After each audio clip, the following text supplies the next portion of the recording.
రాజకీయాల్లో కీలకంగా మారిన హైదరాబాద్ ఫార్ములా ఈ కార్ రేసింగ్ కేసులో మాజీ మంత్రి కేటీఆర్ కు ఈడీ నోటీసులు ఇచ్చినట్లు సమాచారం. జనవరి 7, 2025న తమ ఎదుట విచారణకు హాజరు కావాలని ఈడీ నోటీసుల్లో తెలిపిందట.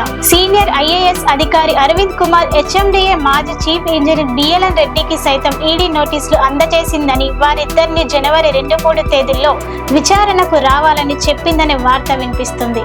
ఎఫ్ఐఆర్ ఆధారంగా పిఎల్ఎంఏ కింద వారిని ఈడీ విచారణ చేయనుందని, ఫార్ములా ఈ కార్ రేసింగ్ వ్యవహారంలో వీరంతా ఫెమా నిబంధనలు ఉల్లంఘించినట్లు ఈడీ ఇప్పటికే గుర్తించిందని, ఎఫ్ఈఓకు నగదు బదిలీతో పాటు ఆర్థిక అవకతవకలు జరిగినట్లు ఈడీ అనుమానం వ్యక్తం చేస్తుంది. ఈ నేపథ్యంలోనే వారికి నోటీసులు ఇచ్చి విచారణకు రావాలని ఆదేశించిందని సమాచారం. ఫార్ములా ఈ కార్ రేస్ వ్యవహారంలో ఏసీబీ కౌంటర్ అఫిడవిట్ను గురువారం హైకోర్టు ముందుంచింది. ఈ సందర్భంగా మంత్రి హోదాలో కేటీఆర్ చేసిన తప్పులు, సచివాలయ బిజినెస్ రూల్స్ ఉల్లంఘన, ఆర్థిక శాఖను బేఖాతరు చేసిన వైనాన్ని హైకోర్టు ముందుంచింది.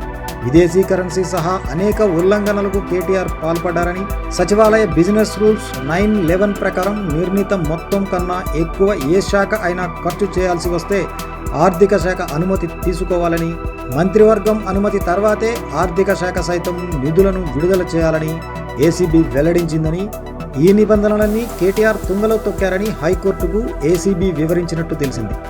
విచారణ అనంతరం కేటీఆర్ను డిసెంబర్ 31 వరకు అరెస్టు చేయొద్దని ఏసీబీకి హైకోర్టు ఆదేశాలు జారీ చేసిందని సమాచారం.